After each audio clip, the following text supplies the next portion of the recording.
On est tous et toutes inspirés par ces personnalités qui ont fait bouger les choses, même qui ont changé des vies et qui étaient obsédés par l'impact qu'ils auraient sur les autres. Mais est-ce que tout le monde a une mission de vie? Et si c'est le cas, comment est-ce qu'on trouve cette mission? Comment est-ce qu'on trouve ce but dans sa vie? Est-ce qu'avoir une mission de vie, c'est forcément changer le monde? Est-ce que avoir une mission de vie, ça renvoie forcément à des actes héroïques? Et est-ce que ça sous-entend qu'on doit forcément accomplir de grandes choses dans sa vie? C'est ce qu'on va voir dans cette vidéo. Mais juste avant, si c'est votre première fois sur cette chaîne, moi c'est Adra et ma mission de vie, c'est justement de vous aider à trouver votre mission de vie. Plus exactement, l'ikigai, dont on va parler un petit peu plus tard dans la vidéo. Donc si vous avez cliqué sur cette vidéo, c'est que vous cherchez votre mission de vie, mais peut-être aussi ce qui vous anime dans la vie, ce qui vous passionne, quelle est votre vocation, quelle est votre voie. Donc si c'est le cas, n'hésitez pas à vous abonner. Si vous vous posez toutes ces questions-là, c'est précisément les sujets que je traite sur ma chaîne. Maintenant, venons-en au sujet de cette vidéo, la mission de vie.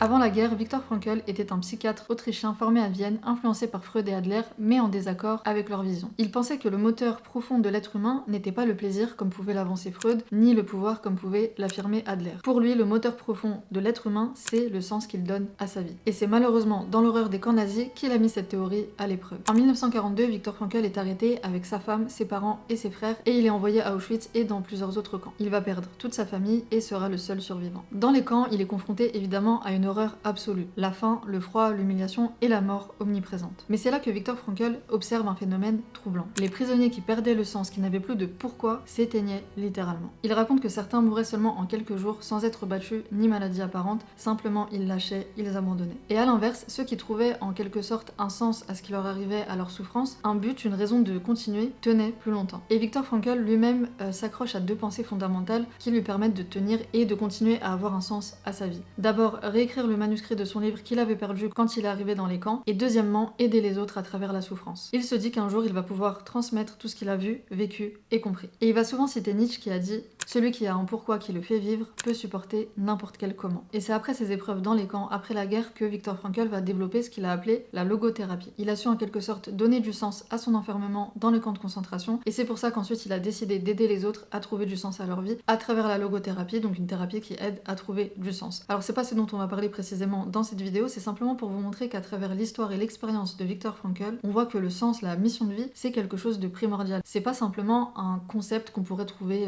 dans le développement personnel. C'est un ancrage vital, c'est quelque chose dont on a besoin pour survivre. Une mission de vie, c'est ce qui nous tient debout et c'est ce qui nous empêche de tomber quand on a des épreuves. Et à travers l'expérience et l'histoire de Viktor Frankl, on peut noter une chose qui est super importante concernant la mission de vie, c'est qu'au centre de la mission de vie, il y a la contribution aux autres. Elle passe par la contribution aux autres, par le fait d'aider les gens. Donc déjà ici, on peut voir que la mission de vie, c'est pas nécessairement changer le monde. C'est pas la définition première de la mission de vie. La mission de vie, c'est avoir un moteur, c'est avoir une direction et surtout contribuer à aider les autres.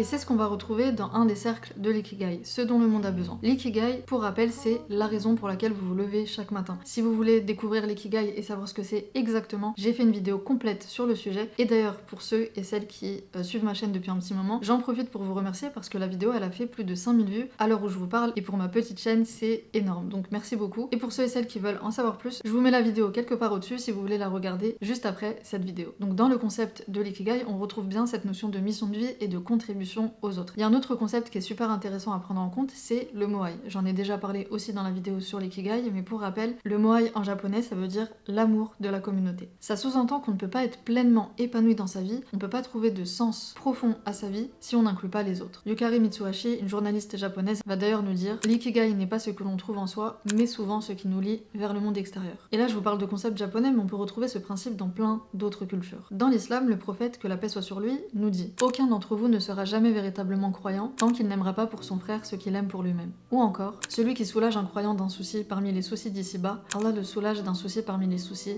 de l'au-delà. Ou je peux vous parler encore d'un concept africain, Ubuntu. Ubuntu qui veut dire je suis car vous êtes, je suis car nous sommes. Je peux exister seulement si vous existez. On n'est pas fait pour vivre seul, on est fait pour être connecté et lié aux autres. Et c'est super intéressant et c'est important pour moi de revenir sur ces bases parce que quand on regarde bien, on pense souvent que quand on aide quelqu'un, c'est simplement une énergie qu'on donne aux autres. On ferait finalement le bien simplement vraiment pour l'amour du bien. Et en réalité, c'est bien plus que ça. Une étude publiée dans Explore parle du helper sigh, ce moment d'euphorie ressenti après avoir fait un acte désintéressé. Quand on aide quelqu'un, le cerveau il libère une vague d'hormones, la dopamine, la sérotonine et l'ocytocine. Et ce trio d'hormones, les chercheurs ils vont l'appeler la trifecta du bonheur. Et plus on libère toutes ces hormones, et plus on a envie d'aider. En réalité, quand on aide les autres, c'est soi qu'on aide. Quand on aide quelqu'un, ça nous nourrit. Ça nous fait dire indirectement, inconsciemment, que on fait le bien, donc on est une bonne personne et qu'on est utile aux autres. Et ce sentiment d'utilité, ce besoin d'être utile aux autres, il est encore une fois au centre de la mission de vie. Et c'est ce que tout le monde veut, aider les autres. Parce que aider les autres, ça réduit la distance et ça renforce notre propre sentiment d'existence. Les personnes qui ont un sens et un but dans leur vie sont plus heureuses, se sentent plus en contrôle et tirent le maximum de ce qu'ils font.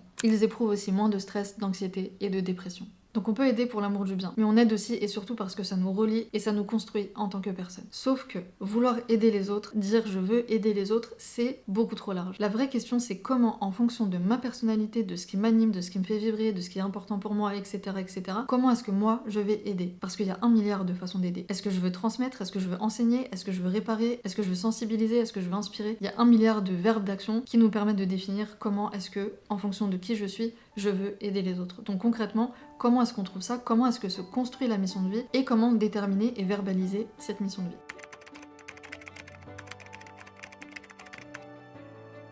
La mission de vie, elle se construit dans l'expérience, elle se révèle dans l'émotion, elle s'incarne dans la contribution et elle évolue avec le temps. Donc juste avant de parler de l'expérience et comment se construit la mission de vie, c'est important de dire que la mission de vie, effectivement, elle évolue. On peut avoir une mission de vie aujourd'hui et dans 5 ans, dans 10 ans, avoir une autre mission de vie. L'important, c'est pas de trouver cette mission de vie absolument maintenant, une bonne fois pour toutes. L'important, finalement, c'est de rester connecté constamment à cette dynamique intérieure, de trouver du sens à ce qu'on fait, d'être connecté à ce qu'on est en train de faire et pourquoi est-ce qu'on fait les choses pour déterminer ce sens. Mais la mission de vie, le but qu'on a trouvé à sa vie, il peut évoluer puisque ça dépend de l'expérience de la vie, des événements aussi extérieurs qu'on va vivre qui vont déterminer aussi les choses. Donc c'est vraiment s'enlever cette pression de devoir absolument déterminer sa mission de vie puisque de toute façon ça peut bouger. Et aussi une chose importante, c'est que est-ce que une fois qu'on a déterminé sa mission de vie, est-ce qu'on peut être sûr à 100% que c'est notre but sur cette terre? La réponse est non. Comment est-ce qu'on pourrait en être sûr? Pour prendre mon exemple, aujourd'hui, ma mission, c'est d'aider les gens à trouver leur mission, à trouver leur ikigai, à trouver du sens, à trouver ce qui les anime, etc. Est-ce que je suis sûre à 100%, à 1000% aujourd'hui que Dieu m'a mis sur cette terre exactement pour cette mission?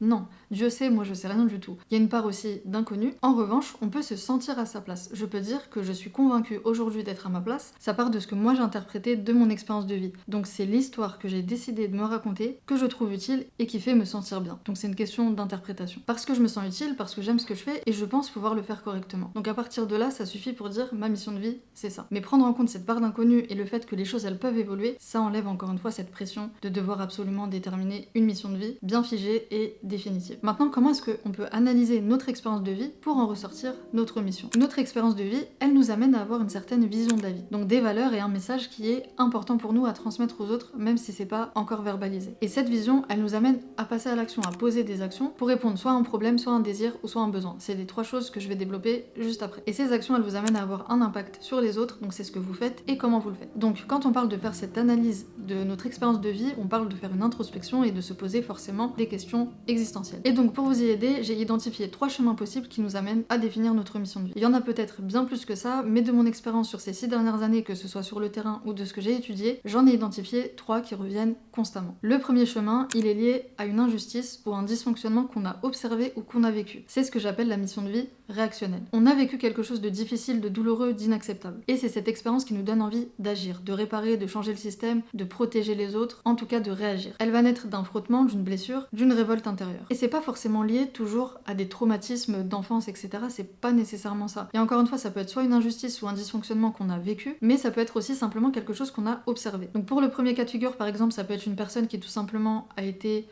harcelée à l'école quand elle était enfant et aujourd'hui elle décide de militer pour le bien-être scolaire. Et pour le deuxième cas de figure, ça peut être par exemple une personne qui a grandi dans un milieu aisé mais qui un jour a été confrontée à la précarité et qui va décider de créer des programmes pour les jeunes défavorisés. Donc forcément, si ce chemin-là, cette option vous parle, il y a des questions spécifiques que vous pouvez vous poser. Par exemple, qu'est-ce qui m'a profondément marqué ou blessé dans ma vie? Qu'est-ce que je ne veux plus voir dans ce monde? Qu'est-ce que j'aurais aimé recevoir à ce moment-là? Quel est le problème que je veux régler ou dénoncer? Pourquoi ce problème me touche autant? Qu'est-ce que je pourrais faire pour que ça n'arrive plus? Comment je peux aider concrètement à mon échelle? Est-ce que je veux réparer, prévenir, protéger, sensibiliser? C'est des questions existentielles, certes, mais prenez le temps de répondre à ces questions si ce premier chemin résonne en vous. Deuxième chemin ensuite, c'est tout ce qui est lié à l'inspiration, le rêve, un idéal. On a été inspiré, touché, fasciné par un exemple intérieur. Ça peut être une personne, ça peut être un livre, un art, un univers, un métier, peu importe. En tout cas, ça va pas naître d'une blessure, ça va plutôt être un appel du cœur. Une envie de créer, d'apporter, d'enrichir ce monde, c'est ce que j'appelle la mission de vie aspirationnel. Ça part d'un désir, d'un enthousiasme et d'un élan créatif. Par exemple, quelqu'un qui a été inspiré quand il était jeune par un prof charismatique qui à son tour veut devenir enseignant. Ou par exemple une passionnée de danse qui va créer une école de danse pour partager la joie que la danse lui procure. La même chose, si ce chemin-là résonne en vous, que ça vous parle beaucoup plus que la première option, le premier chemin, il y a des questions existentielles à se poser, donc prenez le temps de répondre à ces quelques questions. Qu'est-ce qui m'émerveille ou m'inspire? Quelles sont les personnes qui me donnent envie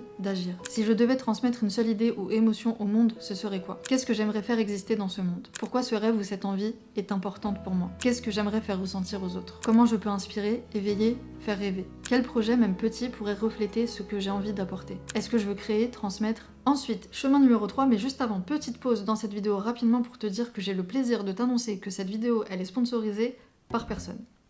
Toujours pas. Donc c'est important pour moi de te dire si tu aimes cette vidéo, si tu aimes le contenu de ma chaîne, de t'abonner, de liker, de partager, de commenter, de me dire ce que tu penses de cette vidéo, j'essaie de répondre à tous les commentaires et surtout de partager. Si t'as une personne dans ton entourage qui se pose des questions, qui cherche sa mission, qui cherche sa voie et qui se sent perdue, je t'invite à partager cette vidéo. Et tu peux surtout t'abonner et activer la cloche pour ne pas louper les vidéos qui arrivent sur la chaîne. Chemin numéro 3 maintenant, c'est ce que j'appelle la mission de vie fonctionnelle. Là c'est un peu plus rationnel et c'est moins émotionnel. On a une compétence, on a une passion, on a un domaine dans lequel on est naturellement à l'aise et on va se demander tout simplement comment est-ce que je peux en faire quelque chose d'utile. Comment est-ce que je peux faire en sorte que ma passion ou mon domaine d'expertise puisse être utile aux autres tout simplement. C'est une mise en lien avec ce qu'on sait faire et ce que le monde peut en tirer. Par exemple, un graphiste qui réalise qu'il peut accompagner des associations pour rendre leur message beaucoup plus impactant. Ou par exemple une personne qui est dans la mécanique, un mécanicien qui décide de former des jeunes qui sont en décrochage scolaire. Donc ici en comparaison, la mission de vie réactionnelle elle répond à un problème, la mission de vie aspirationnelle elle répond à un désir et la mission de vie fonctionnelle elle répond à un besoin. Encore et toujours la même chose,